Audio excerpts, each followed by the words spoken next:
नमस्कार, 20 मिनट 20 खबर में आपका स्वागत है। इस बुलेटिन में हम आपको प्रदेश से लेकर देश के अलग अलग हिस्सों की खबर दिखाएंगे। साथ ही आपको ये भी बताएंगे कि दुनिया भर में क्या कुछ चल रहा है। तो चलिए शुरू करते हैं 20 मिनट में 20 खबरों का सिलसिला। सबसे पहले खबर अपने प्रदेश राजस्थान की। विधायक ओम प्रकाश हुडला अपने कार्यों को लेकर हमेशा चर्चाओं में रहते हैं और इस बार उनकी चर्चा उनकी ओर से कोरोना के दौरान किए गए कार्यों को लेकर हो रही है। दौसा जिले के महुआ विधानसभा सीट से निर्दलीय विधायक ओम प्रकाश हुडला को डॉक्टरेट की मानद उपाधि प्रदान की गई है। डॉक्टरेट की ये मानद उपाधि गोवा के किंगडम ऑफ टोंगा में स्थित कॉमनवेल्थ वोकेशनल यूनिवर्सिटी की ओर से दी गई है। ओम प्रकाश हुडला की लगातार जनसेवा और कोविड-19 के दौरान मानव हित के लिए महुआ विधानसभा क्षेत्र में किए गए कार्यों के लिए मानव सेवा के क्षेत्र में पीएचडी की डिग्री दी गई है। कॉमनवेल्थ वोकेशनल यूनिवर्सिटी के द्वारा हमें डॉक्टरेट की उपाधि दी है, उसको मैं हमारे विधानसभा क्षेत्र के सर्व समाज के लोगों के चरणों में समर्पित करता हूं और इसका श्रेय उन्हीं सारी जाति बिरादरी के लोगों को देना चाहता हूं जिन्होंने विधानसभा में चुनकर मुझे दो बार भेजा। आपको बता दें, कोरोना काल के दौरान हुडला को फोन घुमाओ, घर बैठे दवा और भोजन पाओ मुहिम की खूब चर्चा हुई थी। उन्होंने फ्री में खाने से लेकर गरीब मजदूरों और जरूरतमंदों को जिस तरह से दवा और दूसरी जरूरी चीजें दी वो काबिले तारीफ है और उसी की वजह से उन्हें ये सम्मान मिला है। स्वामी विवेकानंद से जुड़ी चीजों से कौन रूबरू नहीं होना चाहेगा। झुंझुनू में खेतड़ी के म्यूजियम में स्वामी विवेकानंद की कई यादें और उनसे जुड़े तथ्य मौजूद हैं। उन्हीं की जानकारी लेने के लिए बीजेपी प्रदेश कार्य समिति सदस्य डॉक्टर शालिनी तोमर गरसा खेतड़ी पहुंची थीं। यहां उन्होंने स्वामी विवेकानंद से जुड़ी चीजों के साथ साथ राजा अजीत सिंह से जुड़े तथ्यों की भी जानकारी हासिल की। आपको बता दें, स्वामी विवेकानंद अपने जीवन काल में 3 बार खेतड़ी आए थे। खेतड़ी को स्वामी विवेकानंद अपना दूसरा घर और यहाँ के राजा अजीत सिंह को अपना परम मित्र मानते थे। यहाँ आने पर बीजेपी प्रदेश कार्य समिति के सदस्य डॉक्टर शालिनी तोमर गरसा का खास अभिनंदन भी किया गया। आज मुझे ये परम सौभाग्य प्राप्त हुआ है कि मैं वीरों की धरती झुंझुनू में और स्वामी विवेकानंद जी की धरती खेतड़ी में आज मेरा आना हुआ। मैं अपने आप को बहुत ही गौरवान्वित महसूस करती हूँ। धौलपुर से चौंकाने वाली कुछ तस्वीरें सामने आई। वहां रिहायशी इलाके में घुसे एक अजगर को पकड़ने में वन विभाग की टीम का पसीना निकल गया। बताया गया कि वो अजगर 12 फीट लंबा था, जिसे पकड़ने में वन विभाग की टीम के पसीने छूट गए। इस अजगर को पकड़ने के दौरान वहां इलाके के कई लोग जुट गए। उनमें अफरा तफरी मच गई, लेकिन वन विभाग की टीम अपने काम में जुटी रही। उन्होंने डंडे और कुछ दूसरे औजारों की मदद से उस अजगर को पकड़ लिया। हमारे गांव में एक अजगर सांप निकला था, करीबन 10-12 फुट का लंबा था और वन विभाग के लिए हमने फोन किया था और वहां से टीम आई थी, वो पकड़ के ले गई थी। अजगर पकड़ने के बाद वन विभाग के कर्मचारियों ने उसे केशरबाग वाइल्ड लाइफ सेंचुरी में ले जाकर सुरक्षित छोड़ दिया। दरअसल जंगलों के लगातार खत्म होने की वजह से जंगली जानवर भटकते हुए रिहायशी इलाकों में पहुंचने लगे हैं, लेकिन ऐसे में उन इलाकों में रहने वाले लोगों की जान पर बनाती है। कुछ ऐसा ही यहाँ भी हुआ। अजगर देखकर लोगों में हड़कंप मच गया। वो तो गनीमत थी कि वन विभाग की टीम ने वक्त रहते उसे पकड़ लिया। और अब देख लेते हैं कुछ अन्य राज्यों की खबरें। प्रधानमंत्री नरेंद्र मोदी ने मन की बात कार्यक्रम में इस बार वैक्सीनेशन अभियान पर बात की और देशवासियों को इस लक्ष्य को हासिल करने के लिए बधाई दी। मन की बात कार्यक्रम में पीएम मोदी ने कहा कि 100 करोड़ वैक्सीन डोज के बाद देश नए उत्साह, नई ऊर्जा से आगे बढ़ रहा है। हमारे वैक्सीन कार्यक्रम की सफलता भारत के सामर्थ्य को दिखाती है। मैं अपने देश के लोगों की क्षमताओं से भली भांति परिचित हूँ। मैं जानता हूँ कि हमारे हेल्थ केयर वर्कर्स देशवासियों के टीकाकरण में कोई कोर कसर नहीं छोड़ेंगे। कोटि कोटि नमस्कार। और मैं कोटि कोटि नमस्कार इसलिए भी कह रहा हूँ कि 100 करोड़ वैक्सीन डोज के बाद आज देश नए उत्साह, नई ऊर्जा से आगे बढ़ रहा है। पीएम मोदी ने मन की बात में ये भी कहा कि 31 अक्टूबर को सरदार पटेल जी की जन्म जयंती है। उनकी जयंती पर मन की बात के हर श्रोता की तरफ से और मेरी तरफ से मैं लौह पुरुष को नमन करता हूँ। अगर हम में एकता नहीं हुई तो हम खुद को नई नई विपदाओं में फंसा देंगे। यानी राष्ट्रीय एकता है तो ऊंचाई है, विकास है हम सरदार पटेल जी के जीवन से, उनके विचारों से बहुत कुछ सीख सकते हैं। मेक्सिको में ड्रग्स माफियाओं के बीच हुई शूटआउट में भारतीय मूल की एक महिला की मौत हो गई। मृतक महिला का नाम अंजलि रयोत है, जो मूल रूप से हिमाचल की रहने वाली हैं। अंजलि कुछ दिन पहले ही अपने पति उत्कर्ष संग मेक्सिको आई थी। वे अपने बर्थडे सेलिब्रेशन के लिए वहां पहुंची थी, लेकिन ड्रग्स तस्करों के बीच हुई फायरिंग में उन्होंने अपनी जान गंवा दी। अंजलि की मौत से हिमाचल के सोलन में उनका परिवार सदमे में है। अंजलि के पिता का कहना है कि पिछले साल वो सोलन आई थी और 4 महीने रहने के बाद वापस कैलिफोर्निया चली गई थी। 22 अक्टूबर को अंजलि अपने पति के साथ ही थी और मेक्सिको में डिनर करने गई थी, लेकिन जैसे ही अंजलि ने एक स्टोर से आइसक्रीम खरीदी, वहां पर गोलीबारी शुरू हो गई। उस गोलीबारी में एक जर्मन महिला के साथ अंजलि की भी मौत हो गई। अंजलि के पति उत्कर्ष ने इस घटना के बारे में अंजलि के भाई को जानकारी दी, जिसने फिर हिमाचल में अपने परिवार को इस घटना की जानकारी दी। अंजलि एक ब्लॉगर होने के साथ साथ लिंक्डइन कंपनी में काम कर रही थी। इससे पहले वो कई सालों तक याहू में काम कर रही थी। छत्तीसगढ़ के कोरबा से हैरान करने वाली तस्वीरें सामने आई हैं। वहां पुलिस के रवैये से नाराज कुछ लोगों ने जमकर हंगामा किया। बताया गया कि इसकी शुरुआत तब हुई जब एक पुलिस वाले ने सब्जी बेचने वालों के साथ गाली गलौज की। पुलिस के इस रवैये से लोगों का गुस्सा भड़क गया और उन्होंने उस पुलिस वाले को चारों तरफ से घेर लिया। आरोप है कि वो अपनी वर्दी का रौब दिखाने की कोशिश करने लगा, जिस पर बात और बिगड़ गई। हालांकि जब उसने लोगों के तेवर देखे तो वो उनसे माफी मांगने में जुट गया। ऐसा कर वो अपनी गाड़ी में बैठने की कोशिश करने लगा ताकि वहां से किसी तरह निकल सके, लेकिन लोगों ने उसे बंधक बना लिया और ले जाकर एक कुर्सी पर बैठा दिया। इस हंगामे की खबर मिलते ही वहां दूसरे पुलिस वाले पहुंच गए। उनके पहुंचते ही बंधक बनाए गए उस पुलिस वाले की जान में जान आई और वो अपनी गाड़ी में बैठकर वहां से निकल गया। हालांकि इस पर भी उन लोगों ने कड़ा एतराज जताया। बाद में वहां मौजूद पुलिस की टीम गुस्साए लोगों को समझाती नजर आई। दरअसल इस हंगामे की शुरुआत सब्जी के महंगे दाम से हुई। आरोप है कि वो पुलिस वाला मंडी में जाकर अपनी वर्दी का रौब दिखाते हुए सब्जी के दाम कम करवाने की कोशिश कर रहा था और इस दौरान कुछ दुकानदारों से उसकी बहस शुरू हो गई, जिसका पता चलते ही मंडी के दूसरे दुकानदार वहां पहुंच गए और उस पुलिस वाले को पकड़ लिया। मध्य प्रदेश के सागर से दिल को सुकून देने वाला एक वीडियो सामने आया है। वहां मजिस्ट्रेट चेकिंग के दौरान राज्य के परिवहन मंत्री गोविंद राजपूत के बेटे आकाश राजपूत की गाड़ी को भी रोका गया। चेकिंग के दौरान उनका जज और बाकी पुलिस वालों के साथ जो व्यवहार रहा वो सोशल मीडिया पर वायरल हो गया। इस वीडियो में साफ दिखा कि सड़क किनारे आकाश राजपूत की गाड़ी के कागजों की जांच की गई। सब कुछ ठीक मिलने पर उन्हें वहां से जाने की मंजूरी भी मिल गई, जिसके बाद जो महिला अफसर अपनी पूरी टीम के साथ चेकिंग कर रही थी, उन्हें हाथ जोड़कर आकाश राजपूत ने धन्यवाद दिया। बहुत धन्यवाद। इससे पहले वो महिला अफसर गाड़ी के कागज दिखाने में देरी होने पर परिवहन मंत्री के बेटे से गाड़ी की चाबी मांगती दिखी।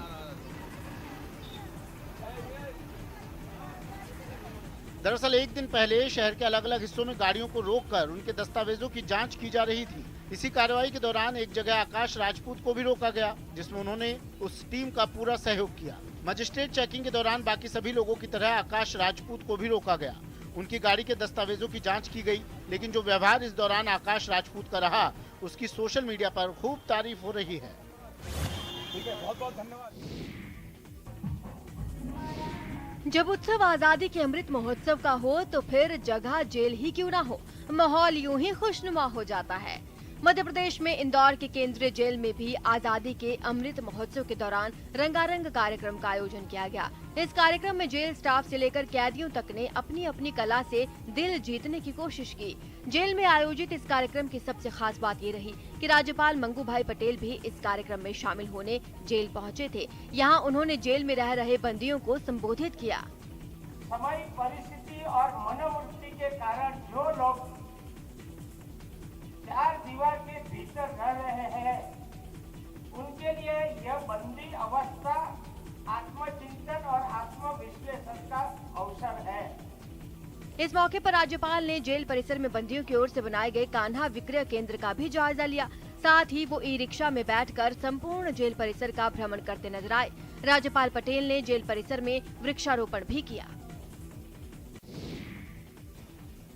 उत्तर प्रदेश के कई इलाकों में बारिश थमने के बाद भी लोगों की मुसीबत जारी है। भारी बारिश की वजह से राज्य की कई नदियों में उफान आने के बाद कुछ जिलों में बाढ़ आ गई थी, जो बारिश थमने के बाद भी लोगों के लिए परेशानी का सबब बनी हुई है। मुरादाबाद से सामने आई तस्वीरों में एक इलाका पानी में पूरी तरह डूबा दिखाई दिया। इन हालात में सड़कों का तो कहीं नामो निशान ही नहीं था। एक जगह तो कुछ लोग अपनी मोटरसाइकिलों को बैलगाड़ी पर रखकर ले जाते दिखे। ये लोग तो किसी तरह पानी को पार कर गए, लेकिन पैदल चलने वालों की मुसीबतें और बढ़ गईं। सबसे ज्यादा परेशानी तो स्कूल जाने वाले बच्चों को उठानी पड़ी। पहले हम साइकिल से जा करते थे, अब रामगंगा आ गई तो हम पैदल जा रहे हैं। वहाँ चारों तरफ पानी ही पानी नजर आया। कुछ ऐसा ही हाल शाहजहांपुर का भी रहा। वहाँ भी भारी बारिश और बांधों से पानी छोड़े जाने की वजह से कई इलाकों में हाहाकार मच गया। बारिश रुकने के बावजूद पानी नहीं घटा, जिससे किसानों की फसल बर्बाद हो गई। कमर तक पानी में उतरकर कुछ किसान अपनी बची फसल को ले जाते दिखाई दिए। पानी बढ़ने से बहुत समस्याएं, बाजरा धान की फसल सब जा रही है। खबर है कि प्रशासन की टीमें वहां अलग अलग जगहों पर जाकर हालात का जायजा ले रही है, ताकि किसानों को हुए नुकसान की भरपाई की जा सके। उत्तर प्रदेश के गोंडा से डरा देने वाली कुछ तस्वीरें सामने आई हैं। वहां गाड़ियों के इंजन की एक दुकान में भीषण आग लगने से हड़कंप मच गया। हालांकि आग कैसे लगी इसका पता नहीं चल पाया है, लेकिन उस दुकान से उठ रही आग की ऊंची ऊंची लपटों को देखकर एक पल के लिए लोग डर गए। सामने आई तस्वीरों में उस दुकान का ऐसा कोई कोना नहीं दिखा जहां से आग ना निकल रही हो, जिसे आग ने अपनी जद में लेने से छोड़ दिया हो। वहां से जो तस्वीरें सामने आई उनमें लपटों के साथ उठ रहा धुआं इलाके में फैलता नजर आया। इस आग को देखकर काफी लोग वहां इकट्ठा हो गए। फायर ब्रिगेड को इसकी जानकारी दी गई, लेकिन आरोप है कि वो वक्त पर नहीं पहुंची, जिसके बाद उस दुकान का मालिक खुद आग बुझाने में जुट गया। कुछ देर की मेहनत के बाद उसने आग को बुझा भी लिया। खास बात यह कि इंजन की इस दुकान में ऐसा काफी सामान था जिससे आग फैलती चली गई। दावा है कि इस घटना में दुकान मालिक का लाखों का नुकसान हुआ, क्योंकि वहां रखा ज्यादातर सामान जलकर राख हो गया। दुकान मालिक की परेशानी तब बढ़ गई जब फायर ब्रिगेड की लेट लतीफी की वजह से उसे खुद ही इस काम में जुटना पड़ा। हरिद्वार की गुरुकुल कांगड़ी यूनिवर्सिटी की ओर से जैविक खाद तैयार करने के लिए एक खास तरह की बायो कंपोस्ट यूनिट तैयार की गई है। इस यूनिट में यूनिवर्सिटी से निकलने वाले कूड़े से जैविक खाद तैयार किया जा रहा है। वर्मी कंपोस्ट तकनीक से तैयार ये जैविक खाद न सिर्फ जमीन की उर्वरा शक्ति बढ़ाती है, बल्कि इससे फसल भी अधिक पौष्टिक होती है।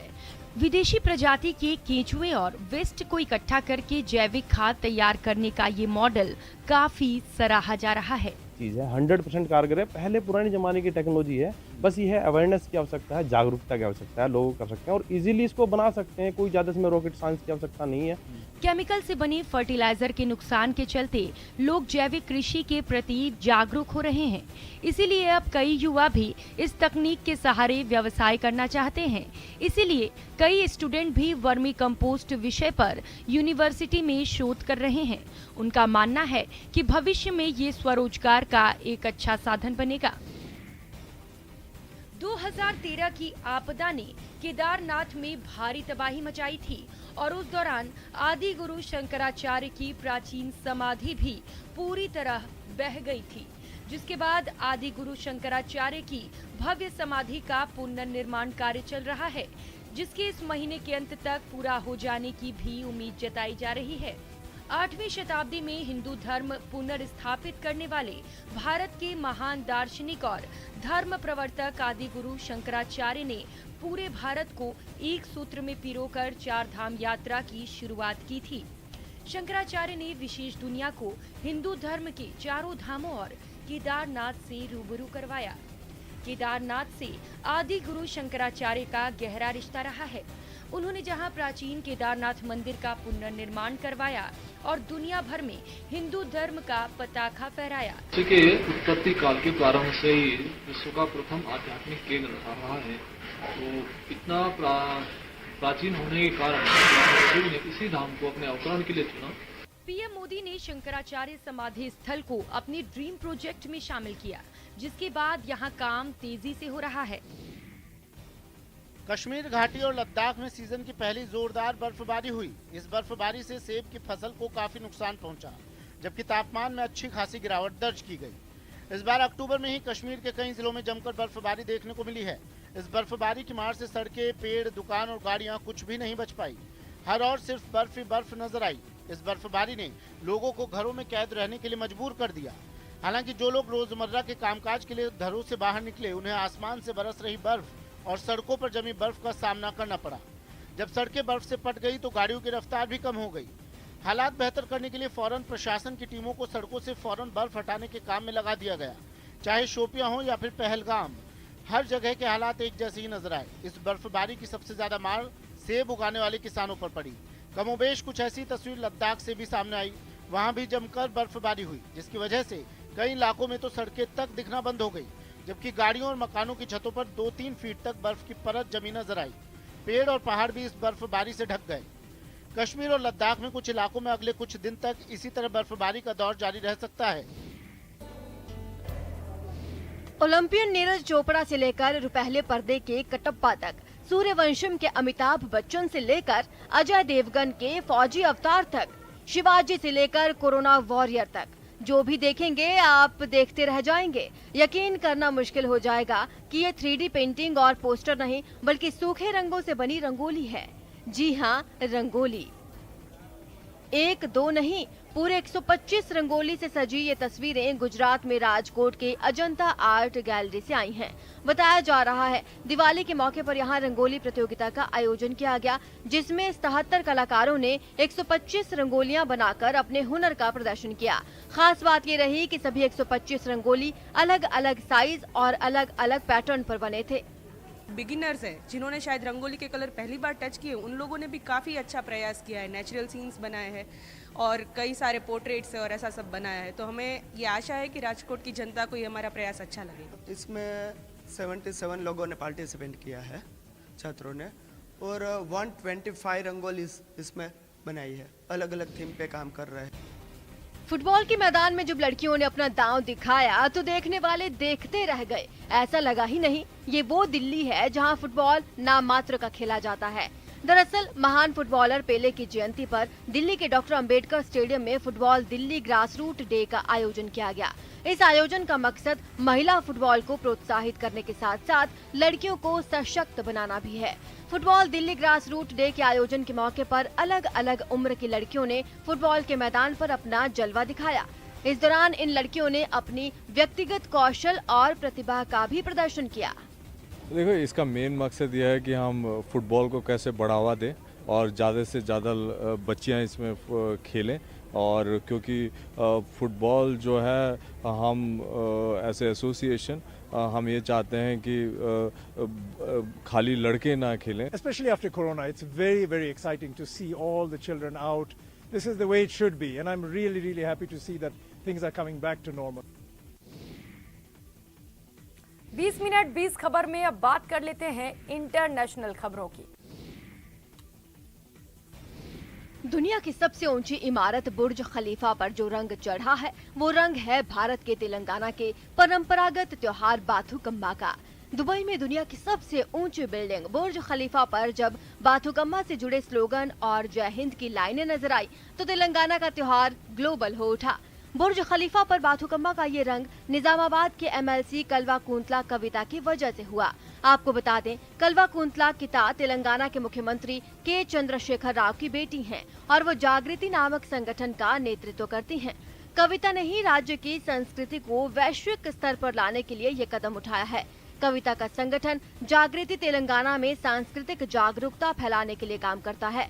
आपको बता दें, नवरात्रों के दौरान तेलंगाना में बाथुकम्मा त्योहार मनाया जाता है। इस त्योहार में तरह तरह फूलों को मंदिरों के गोपुरम के आकार में सजाया जाता है। बाथुकम्मा त्योहार महाल्या से शुरू होकर अष्टमी तक मनाया जाता है। पाकिस्तान के लाहौर में एक रैली के दौरान भड़की हिंसा में 2 पुलिस वालों की मौत हो गई, जबकि कई लोग घायल हो गए। ये रैली इस्लामिक संगठन तहरीक-ए-लब्बैक ने निकाली, जो राजधानी इस्लामाबाद जाने के लिए अड़ी थी, लेकिन पुलिस ने उनके रास्ते में बड़े बड़े कंटेनरों की दीवार खड़ी कर दी, जिस पर रैली में शामिल लोग भड़क गए और उन्हें हटाने के लिए अपनी पूरी ताकत झोंकने लगे। हजारों की तादाद में तहरीक-ए-लब्बैक के समर्थक इस्लामाबाद जाने की जिद करते दिखाई दिए। सैकड़ों लोग पैदल तो कई बसों से जाने की तैयारी में थे। हालांकि वहां मौजूद पुलिस उन्हें रोकने में जुटी रही, लेकिन जब हालात ज्यादा बिगड़ने लगे तो भीड़ पर आंसू गैस के सैकड़ों गोले दागने पड़े। पुलिस की इस कार्रवाई से वहां भगदड़ मच गई, लोग इधर उधर भागते नजर आए। खबर है कि इस दौरान वहां हिंसा भड़क गई, जिसमें 2 पुलिस वाले मारे गए। हालांकि इससे पहले हजारों की संख्या में लाहौर की सड़कों पर जुटे प्रदर्शनकारी नारे लगाते दिखाई दिए। इस रैली की वजह से पूरा लाहौर शहर ठप सा पड़ गया। सड़कों पर प्रदर्शनकारियों के कब्जे की वजह से लोग अपने घरों से बाहर ही नहीं निकल सके। रूस और तजाकिस्तान की सेनाओं ने एक साथ अभ्यास किया। यह अभ्यास तजाकिस्तान के मोमीराक फायरिंग रेंज में किया गया, जो अफगानिस्तान की सीमा से करीब 20 किलोमीटर दूर मौजूद है। भविष्य में होने वाले खतरों से निपटने के मकसद से अभ्यास किया गया है, जिसमें रूस और तजाकिस्तान की सेनाओं ने अपना दमखम दिखाया। इस अभ्यास में मल्टी बैरल रॉकेट लॉन्चर और तोपों को शामिल किया गया, जिनसे टारगेट पर इतना गोला बारूद बरसाया गया कि मोमीराक फायरिंग रेंज थर्रा उठा। साथ ही अभ्यास के दौरान आधुनिक टैंक भी उबड़ खाबड़ और पथरीले रास्तों पर फुर्ती से आगे बढ़े और टारगेट पर सटीक निशाना लगाकर अपनी ताकत का प्रदर्शन किया। इसके अलावा इस अभ्यास में लड़ाकू हेलीकॉप्टरों को भी शामिल किया गया, जो जमीन पर मौजूद टारगेट को ध्वस्त करते दिखाई दिए, जबकि जमीन पर मौजूद दोनों सेनाओं के जवान फायरिंग रेंज में मौजूद टारगेट पर मोर्टार दागकर अपनी तैयारियों को परखते नजर आए। एक सप्ताह तक चलने वाले इस अभ्यास के पहले चरण में 700 से ज्यादा तोप, टैंक, रॉकेट लॉन्चर और लड़ाकू हेलीकॉप्टर को शामिल किया गया। इस पूरे अभ्यास की दोनों ही सेनाओं के बड़े अधिकारियों ने निगरानी की और अभ्यास खत्म होने के बाद दोनों सेनाओं के जवानों ने तालियां बजाकर एक दूसरे का हौसला बढ़ाया। स्पेन के ला पाल्मा द्वीप पर फटे ज्वालामुखी के आग उगलने का सिलसिला अब भी जारी है। इस ज्वालामुखी को फटे 1 महीने से ज्यादा का वक्त बीत चुका है, लेकिन वो अब तक शांत नहीं हुआ है। ऐसे में लगभग 7,500 लोग उसकी चपेट में आने के डर से अपना घर छोड़कर वहां से भाग चुके हैं। लेकिन ये ज्वालामुखी है कि शांत होने का नाम ही नहीं ले रहा है, बल्कि एक दिन पहले उसके आग उगलते 2 मुहाने आपस में मिलकर एक हो गए, जिसके बाद उस ज्वालामुखी से पूरी ताकत से लावा फूटने लगा। वहां से जो तस्वीरें सामने आई उनमें किसी फव्वारे की तरह ज्वालामुखी से लावा निकलता नजर आया। इस ज्वालामुखी के लगातार आग उगलने की वजह से जमीन पर लावा की नदी बहती दिखाई दी। नदी भी कोई छोटी मोटी नहीं, बेहद लंबी, जिसमें प्यास बुझाने वाला पानी नहीं बल्कि उसके रास्ते में आने वाली हर चीज को राख करने वाला लावा दिखा। ज्वालामुखी के शांत नहीं होने से लावा की ये नदी लगातार बढ़ती जा रही है। वहां से सामने आई कुछ दूसरी तस्वीरों में ज्वालामुखी से बड़ी मात्रा में धुआं निकलता नजर आया। यही वजह रही कि 2 दिन पहले भी सैकड़ों लोग वहां से सुरक्षित जगहों पर पहुंचाए गए। स्पेन का ला पाल्मा ज्वालामुखी कब शांत होगा, यह भूगर्भ वैज्ञानिक भी नहीं समझ पा रहे हैं, जबकि वहां ज्वालामुखी का लावा अब तक 2000 से ज्यादा एकड़ के इलाके में फैल चुका है। स्पेन के कुछ इलाकों में हुई भारी बारिश ने लोगों की मुश्किलें बढ़ा दी, जिसकी कुछ तस्वीरें एलिकांते से भी सामने आई हैं। वहां इतना पानी बरसा कि शहर के कई इलाके पानी में डूबे नजर आए। वहां से जो तस्वीरें सामने आई उनमें सड़कें तो सड़कें, इमारतों के अंदर भी पानी घुसा दिखा। एक तस्वीर में तो इमारत में मौजूद चीजें पानी के साथ बहती नजर आई। कुर्सियां और मेजों को पानी अपने साथ यूं बहा ले गया जैसे हल्के फुल्के फूल हों। ये मंजर देखकर वहां मौजूद लोग घबरा गए। बाढ़ की वजह से वहां की सड़कों ने नदी की शक्ल ले ली। उन्हें देखकर ये पता लगाना मुश्किल दिखा कि पानी के कुछ फीट नीचे कंक्रीट की सड़कें होंगी। ऐसे में लोगों का अपने घरों से निकलना नामुमकिन सा हो गया। वहां से सामने आई कुछ दूसरी तस्वीरों में गाड़ियां पानी में डूबी दिखी। स्पेन के कुछ इलाकों में 2 दिन पहले हुई तेज बारिश ने वहां बाढ़ के हालात बना दिए, जिनमें लोगों की परेशानी बढ़ गई। बाहर तो बाहर पानी ने लोगों के घरों में घुसकर उनकी रातों की नींद उड़ाकर रख दी है।